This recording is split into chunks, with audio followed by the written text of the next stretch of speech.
can grant unprecedented market access for British farmers without compromising our high standards. And for the great British cars that you make here, that we see all around us, this deal means that the US tariffs will now be cut from 27.5% down to 10% for 100,000 vehicles every year. That's a huge and important reduction. And I know from when I was last year, how much that would have been weighing on your minds when you knew the size of the tariff that would otherwise be in place. To get that decrease was hugely important to me. And I can tell you, my teams were working really hard on this deal, night and day for weeks. I was working with them. And in politics, what matters sometimes is who you have in your mind's eye when you're making these deals, who you have in your mind's eye when you're taking decisions. And what I took away from here last time was you and the brilliant work that you do, and had you in my mind's eye as we did that. And we've got scope now to increase that quota as we go forward. So this is not fixed, this is where we've got to, and all of these tariff cuts will come into place as soon as possible. And that's really important as well in relation to the work that you're doing and the brilliant cars that you make. And as Adrian said, I was here with you just, as I say, a few weeks ago, and I promised you that I would deliver in the national interest. And today I'm really pleased to come back here to be able to look you in the eye and to say I've delivered on the promise I made to you. And that's why as soon as I knew this deal was coming in today, I said I want to come back to JLR to talk to the workforce there for whom this means so much. Now, of course, we are the first country to secure such a deal with the United States. And in an era of global insecurity and instability, that is so important. The great challenge of our age is to secure and to renew Britain. And that is what we're going to do. Acting in the national interest, shaping this new era, not being shaped by it. If it's not good for Britain, we won't do it. If it doesn't mean more money in people's pockets, we won't do it. If it doesn't mean security and renewal in every part of the country, we won't do it. But that doesn't mean we're turning inward. Instead, we're sending a message to the world that Britain is open for business, seeking trade agreements with India on Tuesday, with the US today, and working to boost trade with other partners too, including, of course, the EU, with whom we have a really important meeting just a week on Monday. Making deals that will benefit working people. And you know, in recent years, an idea has taken hold that you somehow show your strength by rejecting your allies, that you shut the door, put the phone down, storm off. I've had plenty of people urging me to do that, rather than stay in the room and fight for the interests of our country. And I want to be absolutely crystal clear, that is not how this government operates. It's never how we will operate. We don't storm off, we stay in the room and we negotiate and we work for our country with the national interest foremost in our mind. Because the other way of working doesn't deliver the benefits that working people need. So I also want to be clear, this is just the start. And the deal we've done today, we can say jobs saved, jobs won, not job done, because we're more ambitious for what the UK and the US can do together.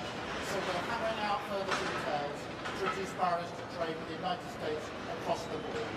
We have £1.5 trillion invested in each other's economies, creating 2.5 million jobs across both countries.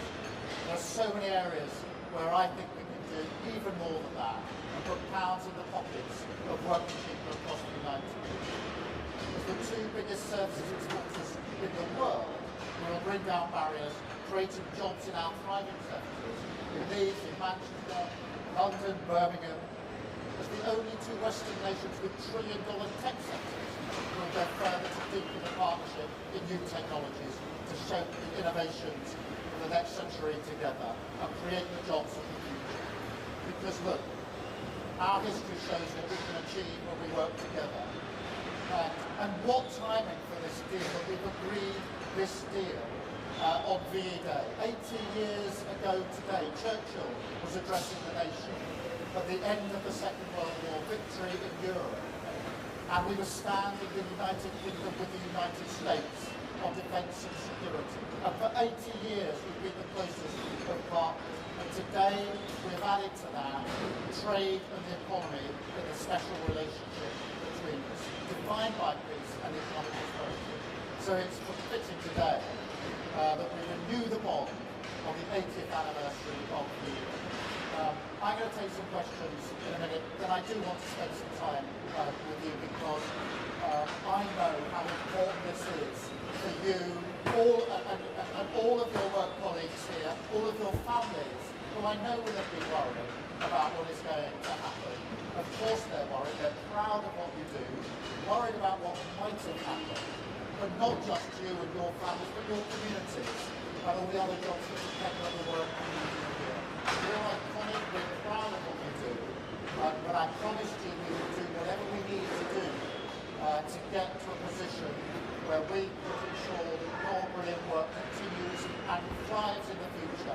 I meant that as a promise made and a promise I always intended to deliver to you. I'm trying to catch everybody's eyes because, as I say, in politics what matters is who are you thinking about, who have you got in your mind's eye when you're having those conversations, whether it's President Trump just now, or last night, halfway through the Arsenal debate, or whether it's the teams negotiating, as they've been over weeks and days. So thank you here for being with me. I'm going to try to talk to you some more in a minute, but please, through you, if I can extend that to all of your colleagues here, I know they'll be on different shifts, but I hope this will give them the well-earned boost that they absolutely deserve. I will now take questions from the media. I've got a list here. I think, Chris, I've got you first. Thank you, Prime Minister. Chris Mason, BBC News. Prime Minister, this is a... You just a little bit louder. Yeah, sure. Prime Minister, this is a freeing up of trade conditions with America compared with where we were, but is it better than, say, 6 months ago, given, for instance, some tariffs are still there?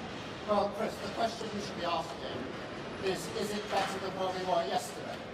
And I think if you should come out when you finish asking your questions and talk to the workforce here, because what this does is to reduce to zero the tariffs on steel and aluminium. Look how important that is. Reduces massively from 27.5% to 10% the tariffs on the cars that we export. So important to JLR, actually to the sector generally, but JLR in particular, who sell so many cars into the American market, proudly do that. And of course, it also includes pharmaceuticals, some really important measures. Obviously, we don't have tariffs yet, but we've got within the deal significantly preferential treatment, whatever happens in the future. So this is hugely important for our pharmaceutical sector as well. In addition to that, we said we had red lines on standards, particularly in agriculture. We've kept to those standards. The SBS red line is a red line that's written into the agreement. And so I think if we put that package together, you can see that it's a significant step in the right direction for our country and our national interest, for the very many thousands of jobs that will now be protected, saved and enhanced by the fact that we've done this deal. And I'm really proud we have. And I know people along the way were urging me to walk away, to descend in a different kind of relationship.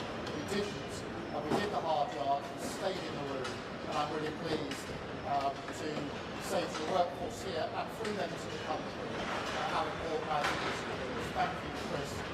Robert, I'll come to you next. Prime Minister, all the polling shows that the British people think an improved trade deal with the European Union is more important than a US trade deal. The British people are right, aren't they? Well, Robert, you're already minutes after this deal with the US, still pushing me back to should we choose between the US and the EU? No is the answer to that question. I genuinely believe that we can have a good relationship and agreement with the US and a good relationship and a good agreement with the EU. That's why the red lines have been really important in the way that we've negotiated this. But look what we've shown this week, that through patience, through pragmatism, through not doing politics as performance, but doing politics as the serious art of negotiation. We've got a deal 48 hours ago in India, which of course also deals with car manufacturing, by the way, through the discussions we had there. We've got the deal now with the US. We go on Monday week to the EU-UK summit, but I've always said that the strength of the UK is being able to deal both with the US and the EU on security and defence and on trade and the economy, and that's the basis on which we move forward. And I think the workforce here would say to you in very loud terms, thank goodness you didn't take the advice of others to walk away from the negotiations with the US, because it would be they that would pay the price if we had done that, and I wasn't prepared to let that happen. Thank you, Robert. Beth, Sky News. Thank you, Dennis, for that with the Sky News. Back in February, when you did a press conference with Donald Trump in the White House, he said, we could end up with a real trade deal where tariffs wouldn't be necessary. We'll see. Those were Donald Trump's words. And you've come out, and yes, you have a concession on cars. You have a flat tariff still of 10%. Are you disappointed with that? Is this just the start? And to those voters last week in the local elections that gave you the worst ever vote share you've had in a set of elections as a Labour Party, what's your message to them? Thank you. Well, my message to them is that we absolutely get the message that they sent last Thursday. We will remain focused as ever on the national interest, and I have them in mind, I have the workforce here in mind when we make the decisions that we make. I don't make them for my sake, I make them on behalf of working people across this country. And in relation to this deal, yes, we would like to go further in relation to tariffs, but I think it's really important that we've been able to get this deal over the line now, because in that way we've been able to protect and save and enhance jobs right here, right now. And that reduction from 27.5% down to 10% makes a huge difference to firms like JLR and the decisions they have to make about the future, decisions that I want them to make about the future. Steel and aluminium obviously been in the news hugely in recent weeks. To get that down to 0% as well is hugely important. Pharmaceuticals is one of the most important sectors in our economy, and therefore there's nothing to get down at the moment because there isn't the tax, but there should be. It's already got into a position of significantly preferential outcomes. Will I know be a welcome relief to them? So I measure this by the reactions of those that are most affected by the tariffs, which is the workforce here, it's those in pharmaceuticals, those that are working in steel and aluminium. But look, there's a huge ambition here. There's a lot in the deal about tech. We are two of the leading economies on tech. There's a huge amount we can do on tech as well. So we want to go further, in those areas and on tariffs, keeping our red lines absolutely in place on SBS and on food standards and agricultural standards, because that matters so much to us here. Thank you, Beth. Paul. Hi there, Paul McWright from the Prime Minister. Look, business needs certainty. President Trump is no stranger to changing his mind on a whim. What assurances can you give business, give the workers here, that despite what you've agreed today, we're not all going to wake up to a post tomorrow that effectively rips all out? Well, we've been negotiating this text for a long time. I had discussions with Donald Trump along the way, including discussions last night. We're clearly in agreement. There is a written text. This is reduced to writing. That text will be available. So this is an agreement that is absolutely clear. We work well together. We respect each other, the President and I, and we trust each other. And have trusted each other through this process. Each of us mandating our negotiating teams to get the best deal for our respective countries.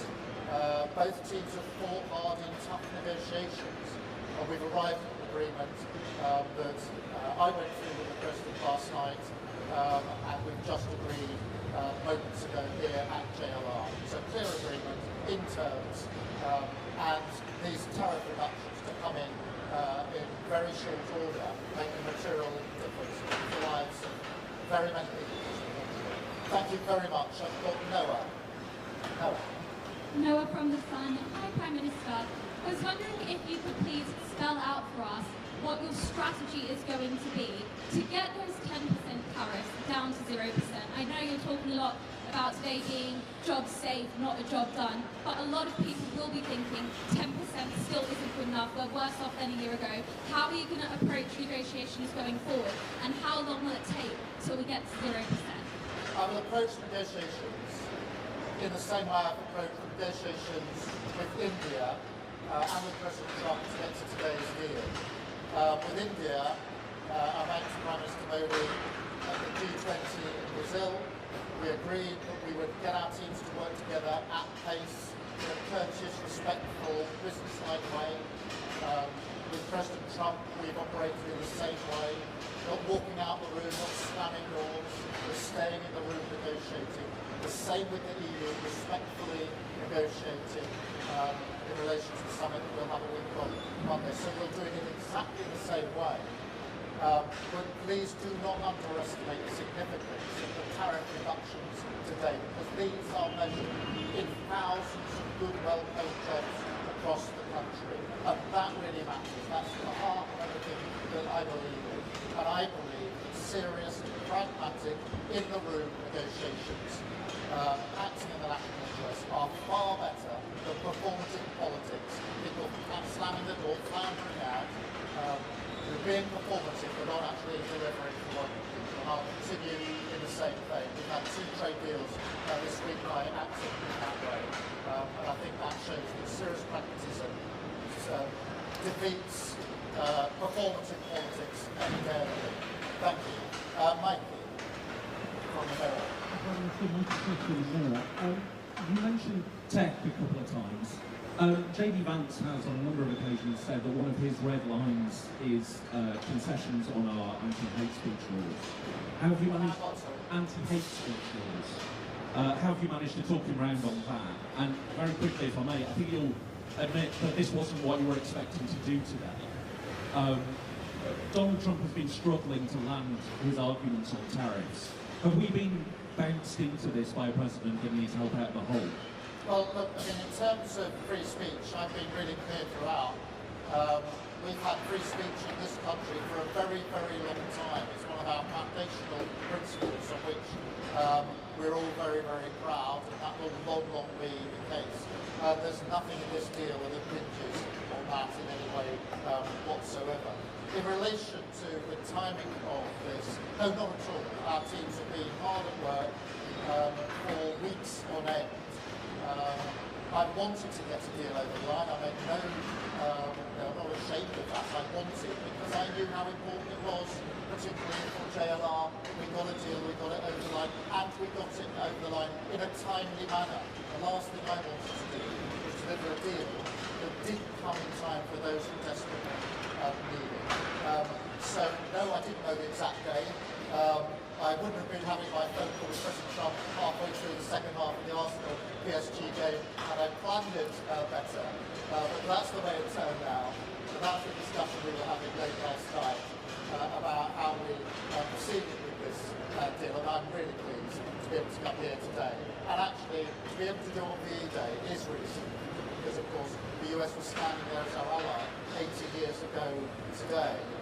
So today is an opportunity to reflect on the fact that today we stand together as allies on security and defence. Of course, there are no 2 countries that are closer on security and defence, but now we add trade and economy to those issues where we're the closest of allies. I'm really pleased about that. And then Hugo. Thank you, Prime Minister. Hugo Jai from the iPaper. Just the other day, President Trump threatened to put tariffs on the film industry. Obviously, Britain has a huge film sector. Have you asked him to take that threat off the table? What did he say? And if he hasn't taken that off the table, how are you going to stop that becoming a reality? Well, obviously there aren't any tariffs in place on film at the moment, and of course we're discussing it with the President's team, we'll take the same approach as we take on other issues, whether it's tariffs imposed in eligible goods or potential tariffs in areas like pharmaceuticals or film. We'll take the same approach because for me what matters is acting in the national interest and making sure that everything that we do is good for working people in this country. Whether it comes to, whether it's steel and aluminium, whether it's car building, whether it's pharmaceuticals or film, we are brilliant at these things. And therefore I will act in the national interest and have those discussions on film as we've done on other issues. Thank you all very much indeed. Thank you. I will now talk to some of the... Oh, I will.